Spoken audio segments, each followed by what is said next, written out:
Hello, listener. My name is Pastor Dijajuwale. I want to welcome every one of you to another edition of Family Line. Today, I'll be talking to us about how to handle cheating husband. I remember I started with you last week about how to handle lying and cheating husband. So today, I'm going to talk about how to handle cheating husband. We should understand that marriage was created to be a lifetime commitment. Although in marriage there's always a good time and bad times, there's no marriage that is problem free. And now we are talking about cheating. When it comes to cheating, as a wife, you shouldn't just take any hasty decision to leave your marriage like that. But you need to dig deep. You need to know some of the reason why your husband is cheating on you. Your husband didn't just wake up one day and begin to cheat, but you need to know why he's cheating. Praise the Lord. Now, when you look at the book of Colossians chapter 3 verse 13, the Bible says, he said, bear with each other and forgive whatever grievances you may have against one another. As you all know that when your husband, of course, when he starts cheating, at that time, sometimes you are always confused. You are not sure what to do. And of course, you see a lot of women. They normally react, blindly when they find out that their husband is cheating on them. And of course, most of the time, they allow fear, they allow anger, they allow frustration. And sometimes some of them, they begin to feel like maybe to revenge, to take revenge. Taking revenge is not the solution. It's not because your husband cheated on you. You also look at it that you need to look for a man that that you cheat on, so that your husband will be angry, or your husband will react anyhow. But it shouldn't be. But today I want to just give us some strategies. Can you handle that situation when it happens to you? What can you do? Maybe it's happening to you now for a long time, or the thing is just happening. So I want to tell us some things that we need to do. The first thing which I've told you, you don't need to you don't put away your husband. You don't just go ahead and say, oh, I want to divorce my husband. No, it shouldn't be. What you need to do is that you need to keep a close eye on him. You need to you still need to monitor your husband.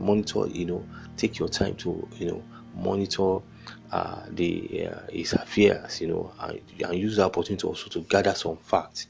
You need to gather some facts. You study, you monitor your husband's activities, all his movement, from house, to the office, and so many other things. And as many things that you are discovering, you can get something that where you can keep those facts until you now face your husband. And there's another thing you shouldn't do, is that you should not tell the whole world about your husband's infidelity. It's very important. Don't just wake up one day and begin to tell everybody. It's not that thing happened, and the first thing you did is first to have to go and tell his family, or you want to go and tell his friends. It's not too good. And you see, another thing you shouldn't do, which I discovered is also rampant, is that you don't go and share about your husband's affair on social media. Don't get to that stage. Don't be pushed, whether by somebody, or you decide to go and expose your husband, somewhere is very, very not too good. It's very dangerous. It will really affect your relationship, and that's why you should be careful who you are confiding with. For instance, now you went to go and confide with his family and friends. At the end of the day, you don't know what can happen. It may not really produce the best result. Why am I saying this? Sometimes they can take side with him, or they can warn him to cover his tracks. They can just tell him what he can do, so that you will not know what's going on between them. And that's why you need to be very careful. Another thing is, when you confide with your family or friends, it can eventually come back to haunt you. Why? If, for instance, now you and your husband, after a while you reconcile, of course your family will not be happy. They will be angry with you. They will also be angry with him, but they will be angry more with your husband. And that's why you need to be very cautious. You need to be very careful. You need to take your time. You need to pray. You need to put your mind down. You need to be calm and look at what next to do. Who should you confide with? What should you do? And another thing is that you must not ignore his affairs or pretend that nothing is happening. Some women, they feel that because their husband is meeting the needs in the house, that whatever your husband is doing outside doesn't matter. It matters. Why it matters is because if you are not careful, the side chick or the other woman that your husband is having affairs may manipulate the man, and before you know it, your husband may one day just come to the house and chase you out of the house. So that's why you should not pretend, or just pretend as if nothing is happening. It's very, very wrong to do that. And of course, when you are just behaving as if there's nothing that's going on, it's as if you are giving your husband the go ahead to continue with the affair that is having with that man, with that woman outside. And that's why you need to make sure that at a point in time you need to inform your husband about the affair he's having, because that one also will let him understand that, look, what is going on between him and the side chick. You need to tell your husband, open up to him. Now, when it comes to telling your husband, don't just confront your husband without proofs. Don't confront your husband without tangible proof. If you don't have a tangible proof, what you're about to do may backfire. What you're about to do may affect your marriage. And that's why you need to have a plan. You need to choose the time and place. You need to choose the time and place where you are going to. We need to sit down and discuss about the affairs at that length without interruption. And one thing you need to do is that you must keep your children away from it. Now, at the time that we are now trying to, you want to, confide with him or tell him some of your observation, do not ask your husband if he's cheating. Do you know why? Because cheaters always tell lies. It will never come out, and that's why at that point in time, you need to present the evidence. Present the evidence that you have gathered. Because that's what will make make the case simple and easy. And of course, when you are present, you need to tell your husband the names of that woman. You must have the names. In fact, you may give your husband where where the lady is living, where she's working. Then of course you must have some fact about the dates. Of course, if you have some fact about where they are, the place where they are meeting, maybe the hotel or whatever where they are meeting, then if you have evidence of the phone calls, all the conversation they have been having, or you have some text messages, or you have some WhatsApp messages, you need to present those things to your husband. And some of the questions that you need to ask your husband is that, why did they start doing this? Why did they start cheating on you? You need to ask, when did they start? You need to ask, how long have they been in this relationship? And of course, you also need to ask your husband how he feels about that woman. And of course, you need to ask, what is his intention? What does he want to do now? After you have, of course, you are aware about it. What is the plan that your husband has? What is he? Is he planning to marry the woman, or is he planning to drop the woman?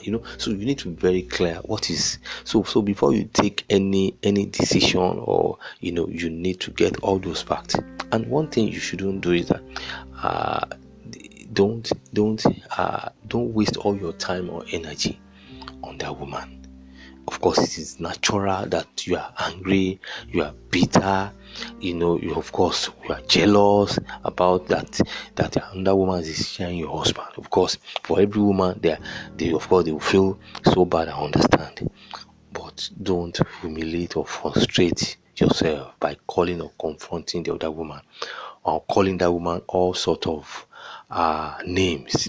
Is very, very very risky, because at a stage your husband may come out to defend that woman, and what you are trying to do, you are driving them closer together. And that is why you should forget about that woman, but focus your energy and your effort and effort on getting your marriage back. That is the most important thing you need to focus on. How can we, you need to look at it. What can two of you do now so that your marriage, can fall back on track? Praise the Lord. I'm very sure that you are blessed through this teaching. By the grace of God, I will continue with this series next week. Remain blessed in Jesus' name. Praise the Lord. Complaining to people, I'm denying him sex, I want divorce and all that. So I wanted to push every problem to him so that it will be his problem, not mine. Yeah. Right. So what did you do? So I discussed it with my boyfriend. He also wanted me. Yes, I did. I had to. I needed to discuss with somebody apart from a family. So I discussed with my boyfriend, and then we agreed on killing his manhood. You and your boyfriend agreed on killing his manhood? Yes. My boyfriend and I agreed to kill my husband's manhood. So it will be like his manhood is not working. It's not me who is denying him sex. Yes. So we agreed. So you did this to avoid other people's involvement? Yes, so exactly. He is not performing. It is not you who is disagreeing. Exactly. It's not me who is denying him sex. It's not me who is being the bad wife, but it is him whose manhood is not working. Yes, and to avoid family setting and pastors coming in, counselors coming in, all that, the manhood needs to go. And this you did in consultation with your boyfriend? My boyfriend. Did you think about other children you would be having? Because you have just a child.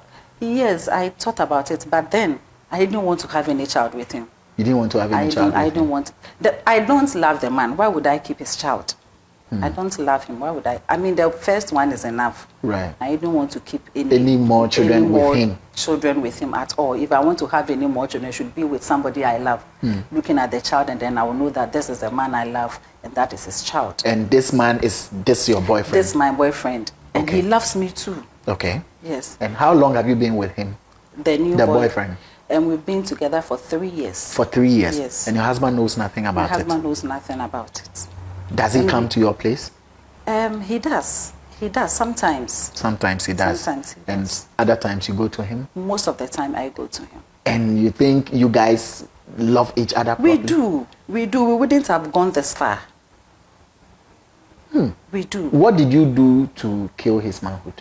My boyfriend took me somewhere. And then I was given a concussion to put in his drink. Then after, his manhood goes off. It goes off. And then he drank it. And that's it. And it worked. And it worked. So and it's since been like then that till now, for 3 years. Is he looking for solutions? Yes, he goes to hospital taking drugs and all, but I know where the problem is coming from. I know it is irreversible. You are the problem. I know.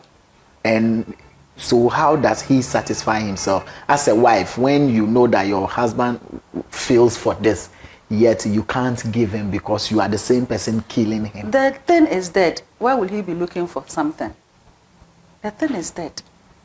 The thing is dead. So he feels bad not satisfying me. But I told him I'm fine. I don't want it. You don't want it? I don't want it. Yes, because you are actually having more than enough of it. Oh yes, I'm having the perfect one somewhere. So is it that you eventually leave and marry this young man? That was the idea. That was the idea. That eventually I will seek for divorce. Then when you cause people to sit, family and pastors and all that to sit on the matter, I will tell them that it's not performing. And I'm young and I need to be satisfied. Then I will move on. This was your plan? That was my plan. You eventually will seek for divorce and use his non-performance or impotence as a reason you are leaving the marriage. To leave him. Yes. When you could have equally seek for divorce even when he wasn't impotent, or that would have been difficult to prove. On what premise? Yes. So this is it. So this is a stronger premise. This is it. He's not performing, he's impotent. Exactly. And I am still young. So I am still young and very energetic and sexually active. And I need to be satisfied and have more children with the man I love. Do you see yourself to be wicked? No. I see myself as a woman who is going for what she wants. And you would have to destroy someone to get what you want? Sometimes some people need to be sacrificed to get what you want. What wrong did he do? Well, he did no wrong. So? He did no wrong. Just that love didn't work. So leave him intact. How I about that? have not killed him. You've not killed him. Yes. Of what use is a man who is now a cucumber? Sometimes things happen. Okay. Unfortunately, it happened to him. Okay. So he is a sacrificial lamb. He is. For your love. Unfortunately, for my love. And for this young man, aren't you scared of this young man who agreed with you to destroy your husband? Aren't you scared of him? I wasn't because I was in love. I'm actually in love with him. We were in love. Even now? Even now, I am in love with him. But the situation, the table is turning right now. What is happening and now? that is what is troubling me right now. What is the trouble now? After all that we've been through, after all that he made me do, both of us, now he's telling me he's found love. Yes, he's found love and he's getting married. And he wants to call it quits. And I'm not letting him go. Yes. He's found love. He's found love. Now he doesn't love me He again. wants to marry. He wants to marry, leaving me single with a cucumber husband. So what? It serves you right. No, it doesn't, because it was an agreement that I should kill my husband's manhood, and then later divorce him, and then two of us will settle. That was the agreement. And now he is breaching the contract. And which so what happens to him? So right now, I'm also thinking whether to give him the same medicine, the same dose I give to my husband, or maybe destroy the wife to be. These are some of the questions I need answers to. I'm so confused. So you are at a standstill now. I'm at a standstill. Whether you should kill his manhood too. Manhood as well, because then he will leave me. He's getting married. It's a couple of months. He's getting married to a woman he thinks he loves. And then he helped me kill my husband's manhood. He's going to get married and have fun with his wife and leave me hanging, meaning I have lost two men at the same time, which is not fair on my side. So I need solutions. But do you know what fairness is? I do. You weren't fair to your husband. I think I do. Maybe he should have divorced me when I was denying him sex. He didn't. He didn't? Yes. So was that a punishment from you? I thought I had found love. And the guy is leaving you? And I'm not letting him go. You are not letting him go? I'm not is he aware that you are not letting him go?